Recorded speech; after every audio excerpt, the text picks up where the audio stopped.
இன்றைய உலகில் மன அழுத்தம், வியாதிகள் மற்றும் எதிர்காலம் குறித்த பயத்தோடு வாழும் இளைஞர்களுக்கு மத்தியில் இயேசு கிறிஸ்துவை குறித்து தைரியமாக பிரசங்கித்து வரும் வாலிபர்கள். சென்னையின் மிக பரபரப்பான இடங்களில் ஒன்று சென்னை சென்ட்ரல் ரயில் நிலையம்.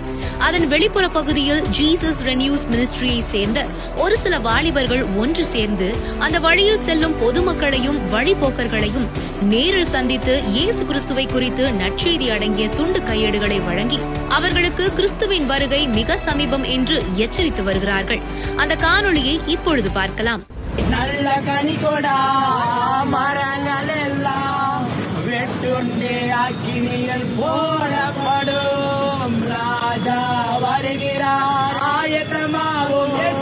ராஜா வருகிறார், ஆயத்தமாவோம்.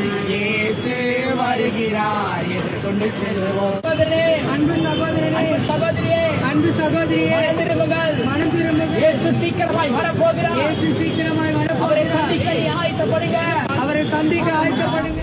வாழ்க்கையில் பல்வேறு மன கஷ்டங்கள் மற்றும் துன்பங்களை சந்திப்பவர்களுக்கு ஆறுதல் அளிக்கும் நோக்கில் இந்த ஊழியத்தை செய்து வருகின்றனர்.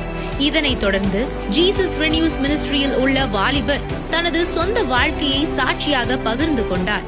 நான் பகலெல்லாம் நல்லா இருப்பேன், நைட் ஆனா எனக்கு தூக்கம் வராத சூழ்நிலை நான் வாழ்ந்து கொண்டிருந்தேன்.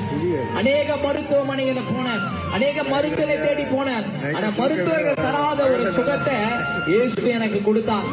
தனது வாழ்க்கையில் ஏற்பட்ட கடினமான சூழ்நிலைகள், வியாதிகள் மற்றும் கவலைகளிலிருந்து தனக்கு கிடைத்த மன அமைதி குறித்தும் இயேசு கிறிஸ்து செய்த அற்புதங்கள் குறித்தும் அவர் பொதுமக்களிடையே உருக்கமாக பேசினார். தொடர்ந்து இப்படிப்பட்ட ஊழியங்கள் ஆசீர்வதிக்கப்படவும், ஊழியர்கள் பாதுகாக்கப்படவும், அநேகருக்கு இயேசு கிறிஸ்துவை குறித்து அறிவிக்கப்படவும் நாம் ஜெபிப்போம்.